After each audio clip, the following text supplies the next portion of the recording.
देखो, अगर आदमी के रास्ते में गड्ढे ना आए तो वो कूदना कैसे सीखेगा। तो उन्होंने मुझे कूदना सिखाया, तो मैं कूदना सीख गया और अभी मैं मेहनत कर रहा हूँ। विश्वास करो, मुझे ऐसी उम्मीद नहीं थी कि इतना प्यार यहाँ की जनता देगी। लोकसभा चुनाव को थोड़ा ही वक्त रह गया है और ऐसे में तमाम पार्टियां अपनी अपनी कमर कस चुकी हैं। इसी कड़ी में चंद्रशेखर आजाद, जिन्हें समाजवादी पार्टी और इंडिया गठबंधन से बहुत उम्मीदें थी, उनकी उम्मीदें टूट गईं। समाजवादी पार्टी ने नगीना से अपने कैंडिडेट उतार दिए, वहीं दूसरी तरफ मायावती ने भी नगीना से अपना कैंडिडेट उतार दिया।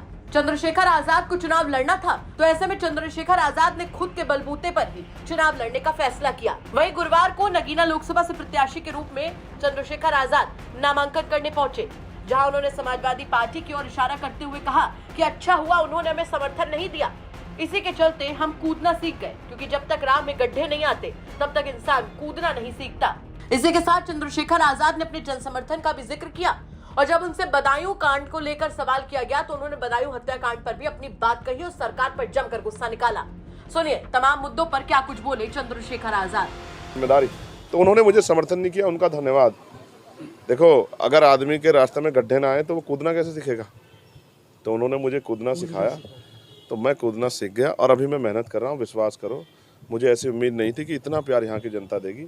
जिस तरह मुझे बताया गया था कि नगीना वो धरती है जो सबको मौका देती है, उस तरह का मौका मुझे यहाँ के लोगों से प्यार और आशीर्वाद के रूप में चंद्रशेखर जी, एक आखिरी सवाल है। बदायूं में अभी एक कांड हुआ है, 2 लड़कों की गला काट कर हत्या कर दी गई है, आपका बयान उसमें नहीं आया। अब मैं फील्ड में हूँ, आपके सामने 1:30 बजे जाता हूँ, 2 बजे। अभी आपने बुलाया ना, अब आप बताओ। मैं बिल्कुल कह रहा हूँ, कोई भी अगर अपराध करेगा तो अपराधी को सख्त से सख्त सजा मिलनी चाहिए। लेकिन आप ये तो बताओ कि ये भारतीय जनता पार्टी की सरकार देखिए जिसमें सरेआम गले कट रहे हैं। मुख्यमंत्री तो कह रहे कानून व्यवस्था बहुत अच्छी है। मैं फिर आपको कह रहा हूँ, ये जो सरकार है ये किसी की सरकार नहीं है, ये तो चंदे और धंधे वालों की सरकार है। ये लुटेरा गैंग है जो चंदा दे दो, ठेका ले लो और सीबीआई ईडी इनकम टैक्स पर छापा लगे, वो चंदा दे दो तो बिल्कुल पाक साफ। तो फिलहाल लोकसभा चुनाव के लिए अब रण पूरी तरीके से तैयार है और तमाम पार्टियां और तमाम नेता अपने अपने दांव चलने के लिए तैयार हैं। देखना होगा कि लोकसभा चुनाव में जनता किसे सिर माथे पर बिठाती है और किसे हार का सामना कराती है। बिजनौर से संजीव शर्मा की रिपोर्ट, यूपी तक।